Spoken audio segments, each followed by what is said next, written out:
Municipal single window chairman నేను. అయితే ఈరోజు రైతు రుణమాఫీ పూర్తిగా జరిగిందని అంటున్నారు కాబట్టి రైతు రుణమాఫీ శ్రీరంగపూర్ మండలంలో ఇంకా 339 మందికి రావాల్సింది.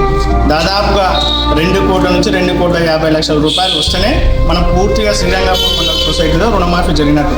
330 మంది ఇంకా ఒక్క సొసైటీనే రుణమాఫీ ఉంది, జరగలేదు. రాష్ట్ర వ్యాప్తంగా సీఎం గారు ఏమంటున్నారు, రుణమాఫీ అయిపోయింది అంటున్నారు. అదేవిధంగా మీ జిల్లా వ్యాప్తంగా మనం నియోజకవర్గ వ్యాప్తంగా తీసుకుంటే కూడా రుణమాఫీ కాని సంఖ్య 16 నుంచి 18,000 మంది ఉన్నారు. కాబట్టి 16,000-18,000 మందికి రుణమాఫీ జరగకముందైనా రుణమాఫీ జరిగిందని సీఎం గారు చెప్పడం కరెక్ట్ కాదు. అదేవిధంగా ఈ రోజు వరకు రైతు బోనస్కు 11,000 మంది స్టిల్గా నిన్న వరకు తీసుకున్న మన రిపోర్ట్ కూడా 11,000 మందికి బోనస్ పడడం లేదు. 11,000 మంది కంటే దాదాపు 20 నుంచి 22 కోట్ల రూపాయలు 20 రోజుల నుంచి 20 నుంచి 25 రోజుల వరకు రైతు బోనస్ పడడమే లేదు. మీరు ఈ విధంగా బోనస్ కూడా మళ్ళీ కొంతమంది బయట ఏం చెప్తున్నారు, కాంగ్రెస్లో బోనస్ వేస్తున్నాం అంటున్నారు. బోనస్ వేస్తే రైతులు ఎందుకు బాధపడతారు? అన్ని అబద్ధాలు చెప్పుకుంటా, బోగస్ మాటలు చెప్పుకుంటా కాంగ్రెస్ పార్టీ సంవత్సరం పూర్తి అయిపోతుంది. కాబట్టి మీరు చెప్పిన హామీలు ఏ ఒక్కటి నెరవేర్చలేదు. విద్యార్థులకు ఆ రోజు చదువుకున్న విద్యార్థులకు 5 లక్షల క్రెడిట్ కార్డు ఇస్తున్నారు. ప్రతి వికలాంగులకు 6,000 రూపాయలు మన పింఛన్ ఇస్తున్నారు. ప్రతి మహిళకు 2,500 ఇస్తున్నారు.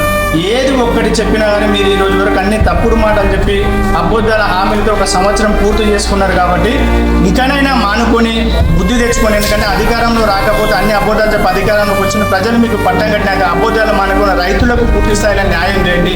రుణమాఫీ కానీ రైతులకు రుణమాఫీ చేయండి. ప్రతి విద్యార్థులకు మీరు ఇచ్చిన మాట ప్రకారం 5 లక్షల రూపాయలు క్రెడిట్ కార్డు ఇస్తానని ఇవ్వండి. ప్రతి వికలాంగులకు పింఛన్ 6,000 రూపాయలు చేస్తానని చేయండి. ప్రతి మహిళకు 2,500 ఇస్తానని ఇవ్వండి. రైతు రుణమాఫీ పూర్తిగా కాగా చేయండి. అలాగే రైతు కళ్యాణ లక్ష్మితో పాటు తులం బంగారు ఇస్తానని ఇవ్వండి. ఇట్లా మీరు ఇచ్చిన హామీలు నెరవేర్చండి. కానీ ఎక్కడైనా మన కురుమూర్తి జాతరకు వచ్చిన మన ఉమ్మడి మహబూబ్నగర్ జిల్లా కురుమూర్తి జాతరకు వచ్చిన గౌరవ ముఖ్యమంత్రి రేవంత్ రెడ్డి గారు కురుమూర్తి సాక్షిగా నేను రుణమాఫీ పూర్తి చేస్తాను. యాదగిరి గుట్ట పోతాడు, యాదగిరి లక్ష్మీనరసింహ సాక్షి రుణమాఫీ పూర్తి చేస్తాను. ఇట్లా అలంపూర్ పోతాడు, అలంపూర్ జోగులాంబ సాక్షి రుణమాఫీ పూర్తి. అంటే లాస్ట్కు ఏమైందంటే రేవంత్ రెడ్డి గారిని ఈ రాష్ట్ర ప్రజలు నమ్మడం లేదు. లాస్ట్ దేవుళ్ళ మీద ఓటేసి పరిపాలన చేయడం ఎంతవరకు కరెక్ట్ అనే విషయం ఆలోచించుకొని, ఆ రోజు నమ్మి ఓటేసి నేను ప్రజలు నమ్మే పరిస్థితి లేదు, దేవుళ్ళ మీద ప్రమాణం చేసిన దేవుణ్ణి కూడా నమ్మే పరిస్థితి లేదు. కాబట్టి నేను ఎక్కడ నమ్మని పరిస్థితి లేదు. కాబట్టి నేను నమ్మి ఓట్లేసిన పాపానికి ప్రజలు ఈ రోజు వాళ్ళ చెంపల మీద వాళ్ళే కొట్టుకుంటారు. కాబట్టి మీరు ఏమన్నా తెచ్చుకుని ప్రజలకు అన్యాయం జరగకుండా పూర్తి న్యాయం చేయండి. అదొకటి. ఈరోజు పూర్తి స్థాయిలో వరి కొనుగోళ్లు నడుస్తున్నాయి. ఇంకా మళ్ళీ కొద్ది రోజులు అయితే మనకు దుకాణాలు కోసుకున్న టైం వస్తుంది.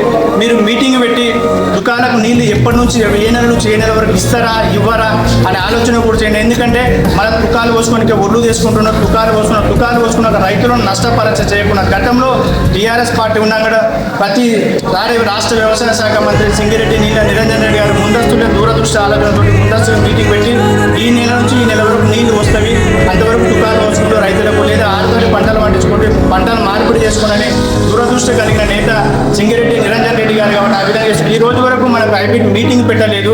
నీళ్లు వస్తావా రావా అన్న సంగతి తెలియదు. ఒకవేళ దుకాణాలు చూసుకున్నాక ఇప్పటికే రైతులు నష్టపోతున్నారు. కాబట్టి ఇంకా మనం నష్టం చేయకుండా మీటింగ్ పెట్టి ఎంతవరకు నీళ్ళు ఇస్తారు, ఎంతవరకు నీళ్ళు ఏ నెల వరకు వస్తే ఏ నెల రావని ఆలోచనతో చేసుకొని రైతులకు అన్యాయం జరగకుండా మీరు ఇస్తానన్న ఎలక్షన్ల హామీలు నెరవేర్చాలని కోరుకుంటూ ఈ అవకాశం ఇచ్చిన పెద్దలందరూ తెలియజేసి సెలవు తీసుకుంటారు.